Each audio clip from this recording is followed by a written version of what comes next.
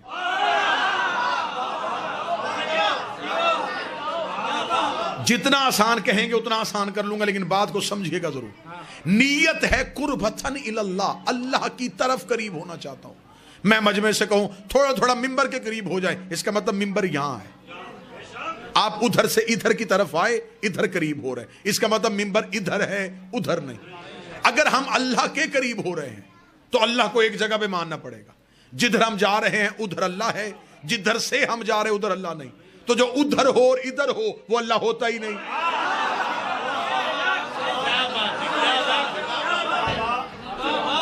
آپ کو پتہ بھی نہیں چلنا اور میں عقیدہ آپ کے کلیجے میں رکھ کے واپس آ جاؤں گا. ہم عقائد کے حوالے سے خود کچھ حملہ آور ہیں کہ پتہ بھی نہیں چلتا, اور اس وقت پتہ چلتا ہے کہ جب ہم اس کے بالکل قریب بلاسٹ ہو جاتے کہ عقیدہ اس کے اندر اب سرایت کر گیا. آپ اللہ کی طرف قریب ہونا چاہتے ہیں سید, اللہ کی طرف قریب ہونا چاہتے ہیں تو اللہ ہے کہاں؟ پہلے بتاؤ کیا آسمانوں پہ اللہ ہے؟ تو اگر آسمانوں پہ ہے تو زمینوں پہ کون ہے؟ تو اللہ آسمانوں پہ ہے زمینوں پہ نہیں, تو اس کا مطلب ہے معاذ اللہ وہ ادھر ہے اور ادھر نہیں. اگر کہیں کہ وہ آسمانوں پہ بھی رہتا ہے زمینوں پہ رہتا ہے, کبھی ادھر جاتا ہے کبھی ادھر آتا ہے, پھر ہم اس کے تغیر کے قائل ہو جائیں گے. وہ حرکت میں بھی نہیں. اگر ہم کہیں وہ ایک جگہ پہ رکا ہوا ہے پھر ہم اس کے سکوت کے قائل ہو جائیں گے, وہ ساکن بھی نہیں. اگر ہم کہیں کہ وہ ہر جگہ میں آ گیا ہے پھر ہم اس کے حلول کے قائل ہو جائیں گے. تو پھر جس کے قریب ہونا جا رہے ہو وہ ہے کہاں؟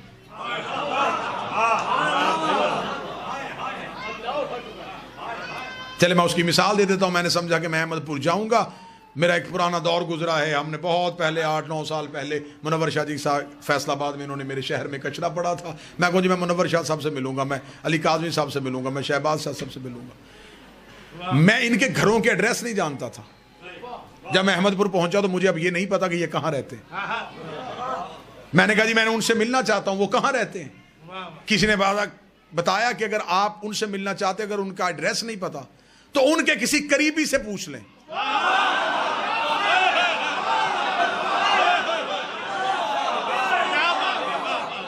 اے سجدوں میں اللہ ڈھونڈنے والوں, اگر اللہ نہیں مل رہا تو اللہ کے کسی قریبی سے پوچھ لے. اگر آپ کو اللہ نہیں مل رہا تو آئیں پہلے کسی اللہ کے قریبی سے پوچھ لیتے ہیں کہ اللہ ہے کہاں. ایسا ہی ہے جی. اگر اجازت دیں تو پھر اگلی منزل پہ چلیں, آئیں ہم چلتے ہیں. کہاں سے پوچھے کہ اللہ کہاں ہے؟ وہ کہیں بھی نہیں مل رہا تھا. نظر وہ نہیں آ رہا تھا, دکھائی وہ نہیں دے رہا تھا, بول وہ ہم سے نہیں رہا تھا, لمس میں وہ نہیں آ رہا تھا, سونگنے میں وہ نہیں آ رہا تھا, چکھنے میں وہ نہیں آ رہا تھا, حواس خمسہ میں بھی نہیں آ رہا تھا. اور ہم نیت کر بیٹھے تھے کہ ہم اس کے قریب ہو رہے ہیں. جب کہیں سے نہیں ملا تو میں قرآن کے سامنے گیا. میں نے قرآن کے سامنے ہاتھ جوڑے, میں نے کہا اے علی کے خاموش ذاکر,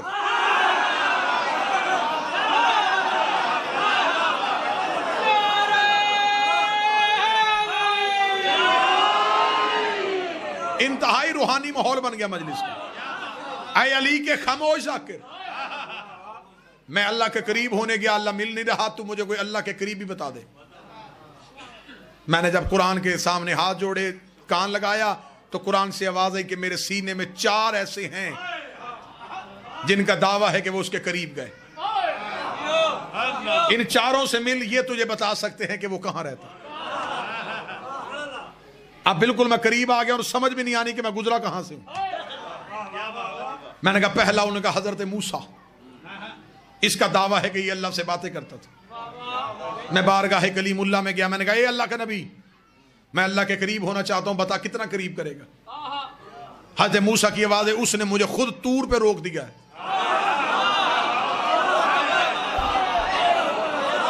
تمنا یہی تھی, لیکن کوہ طور پہ کھڑا. کوہ طور سے آگے تو میں گیا ہی نہیں. میں نے کہا تجھ سے زیادہ کوئی اللہ کے قریب ہے؟ اسے کہا ہاں میں نے ایک گزرتا دیکھا ہے. کون؟ اسے کہا مریم کا بیٹا، نام اس کا عیسیٰ۔ احمد پور والوں، ریاست والوں، دل سے دعا دینا، میں عیسیٰ کے پیچھے دوڑا تو وہ بھی چوتھے آسمان پہ بیٹھا ہوا تھا۔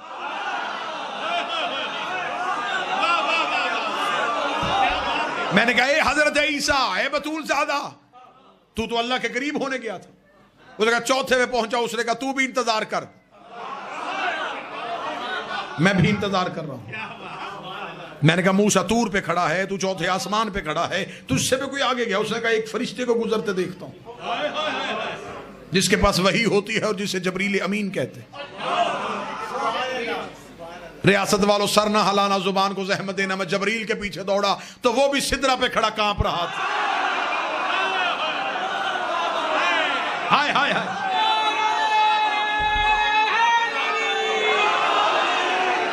لے سیداد، آپ ذرا مجمع کی طرف دھیان کرنا، کہاں کہاں چہرے کا رنگ اترا ہے، کہاں سے دعا نکلے گی، کہاں سے دھواں نکلے گا، یہ مجھے اندازہ ممبر سے بیٹھ کے کر لینا ہے۔ موسیٰ طور پہ کھڑا تھا، عیسیٰ چوتھے آسمان پہ کھڑا تھا، جبریل سدرہ پہ کھڑا تھا۔ میں نے کہا اے جبریل امین، تجھ سے بھی کوئی آگے گیا ہے؟ جبریل نے کہا میں سدرہ پہ رک گیا اور محمد جوتی پہن کے چلا گیا ہے، میں سدرہ پہ رک گیا اور نبی نالین پہن کے چلا گیا ہے۔ میں نے سرکار رسالت مآب کے قدموں پہ ہاتھ رکھے، میں نے کہا یا رسول اللہ، موسیٰ طور پہ ہے، عیسیٰ چوتھے آسمان پہ ہے، جبریل سدرہ پہ ہے، تو اللہ کے قریب چلا گیا۔ فرمایا میں بھی قریب ہونے کے لیے گیا تھا، اس نے پردے کے پیچھے مجھے روک دیا، جب پردہ اٹھا تو اندر سے ہاتھ علی کا۔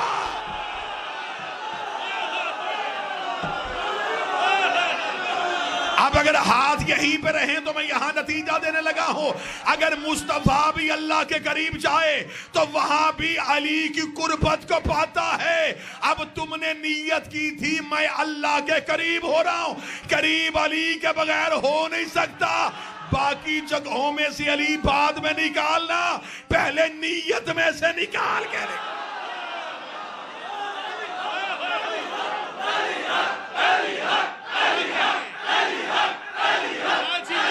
بسم اللہ سے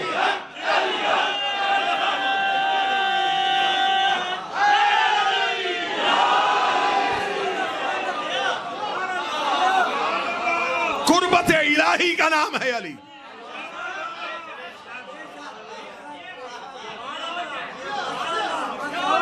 اس کے پاس مکمل طاقت ہے یا نہیں؟ علی کل شیء قدیر، ہر شے پہ قدرت رکھنا۔ سیدھا ہم تک نہیں پہنچا،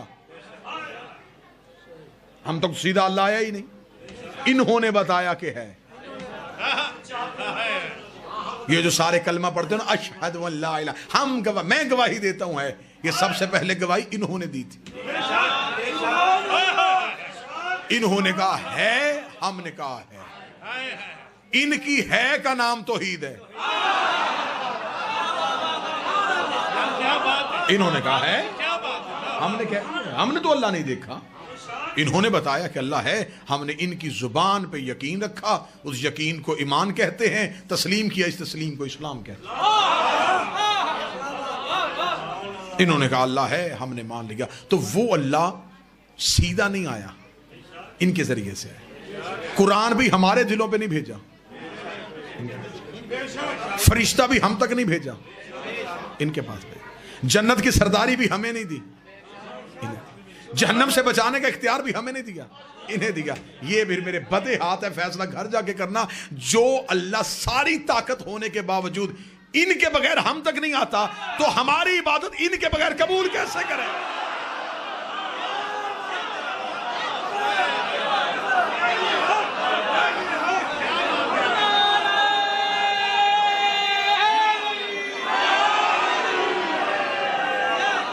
متوجہ صاحبان،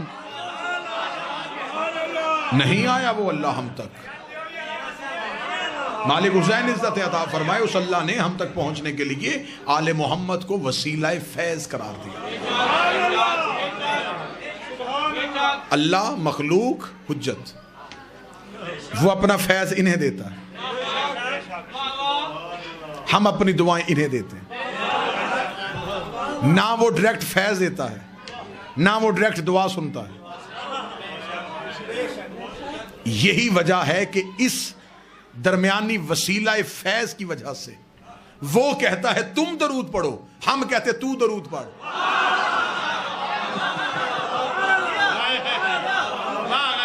نہیں آپ بات نہیں سمجھے، خواص نے سمجھی ہے، عوام نہ سمجھ سکی، میں پھر قریب کرتا ہوں۔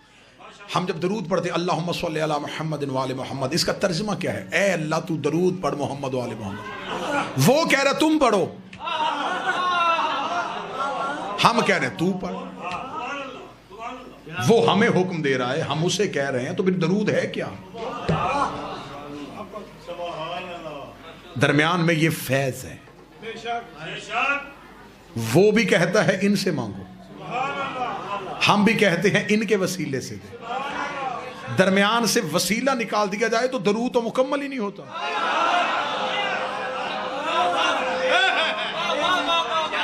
اور درود کے بغیر تو اللہ نماز بھی قبول نہیں کرتا، وہ نہیں قبول کرے گا۔ وہ کہتا اچھا مصلی پہ میرے سنی بھائی تشریف فرمائیں، مصلی پہ ہر مسلمان صرف آل محمد پہ درود پڑھتا ہے۔ ہم شیعہ پڑھتے ہیں، ہم مختصر درود پڑھتے ہیں، میرے اہل سنت بھائی پڑھتے ہیں وہ درود ابراہیمی پڑھ دیتے ہیں۔ وہ کہتے ہیں کما صلی اللہ تعالی ابراہیم وعلی آل ابراہیم، جیسے تو نے ابراہیم پہ بھیجا اور ابراہیم کی آل پہ بھیجا۔ وہ بھی درود پڑھتے، لیکن وہ بھی درود صرف محمد و آل محمد پہ پڑھتے۔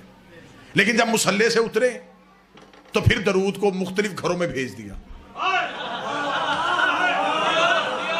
آلہ ہی و صحابہ ہی و ازواجہ۔ میرا ہاتھ باندھ کے سنی بھائیوں سے گزارش ہے، مصلی پہ آپ نے صرف آل پہ پڑھا، مصلی سے اتر کے آپ نے کبھی اس دروازے پہ، کبھی اس دروازے پہ، کبھی اس دروازے پہ۔ تو اگر آپ نے درود ان پر بھیجنا ہے تو پھر مصلی پر بھی بھیجیں۔ وہ کہتے ہیں جی مصلی پہ بھیجیں گے تو نماز باطل ہو جائے گی، تو جن کے ذکر سے نماز باطل ہو جائے، جب اللہ اپنے ذکر کے ساتھ سوائے اہل بیت کے کسی اور کا ذکر سننا نہیں چاہتا۔ آج ہمیں کہتے ہیں جی آپ سوائے آل محمد کے کسی کی بات کیوں نہیں کرتے؟ بھئی ہمارا کیا قصور ہے؟ اللہ کسی کی سننا نہیں چاہتا؟ نہیں آپ سمجھے ہی نہیں سرکار۔ ہم پہ یہی الزام ہے نا کہ شیعہ صرف آل محمد کی بات کرتے، یہ صحابہ کی بات کیوں نہیں کرتے، یا نبی کی بیویوں کی بات کیوں نہیں کرتے؟ تو میں وہی سوال آپ کی طرف پلٹا دیتا ہوں، آپ نماز میں صرف آل پہ درود کیوں پڑھتے ہیں؟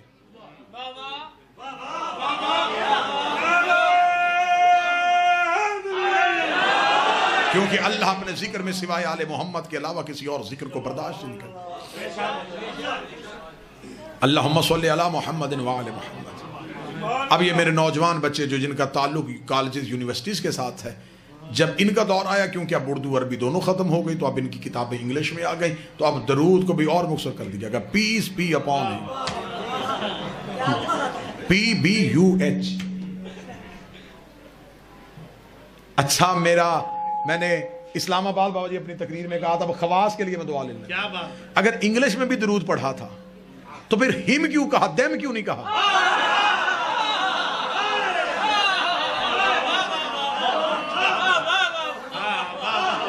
پھر تو پورے قبیلے میں بھیجنا تھا نا۔ یہ ہیں وہ مخصوص لوگ جنہوں نے اللہ کی پہچان کروائی۔ آج اگر آپ نماز قبول کروانا چاہتے ہیں تو ان کے بغیر قبول نہیں ہو سکتی۔ رسالت امام کی بارگاہ میں ایک صحابی آیا، قبلہ بخاری صاحب، اس نے آ کے کہا یا رسول اللہ نیکیاں کتنی اور گناہ کتنے، حسنات کتنی اور سیئات کتنی؟ وہ سمجھ رہا تھا کہ نبی ایک ایک چیز لکھوائیں گے۔ نبی کہیں گے نماز نیکی ہے، جھوٹ گناہ ہے، روزہ نیکی ہے، چوری گناہ ہے، زکوٰۃ نیکی ہے، مال کھانا حرام۔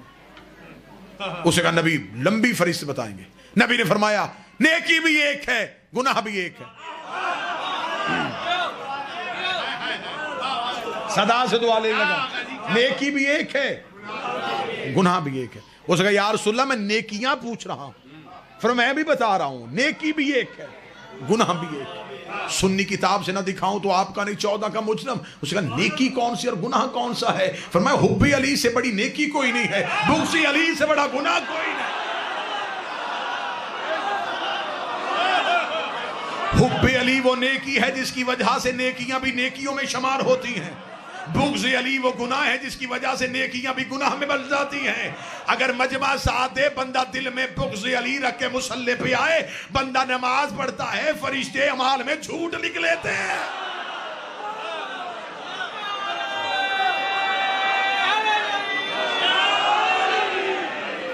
اس نے نماز پڑھی تھی. ذاکر صاحب پہنچ گئے نہیں پہنچ گئے؟ اچھا متوجہ صاحب. حب علی نیکی، بغض علی گناہ. چلے میں اپنے زمیندار طبقے کے لیے بات کو آسان کر دیتا ہوں کہ بندہ بعد میں سوال کریں گے جی یہ دیکھیں جی انہوں نے کہا کہ علی سے بغض ہوگا تو اللہ نماز کو بھی جھوٹ لکھے گا، یہ کیسے ہو سکتا ہے؟ ابھی ثابت کرتا ہوں. کسی برتن میں نجاست کا ایک قطرہ ڈال دو،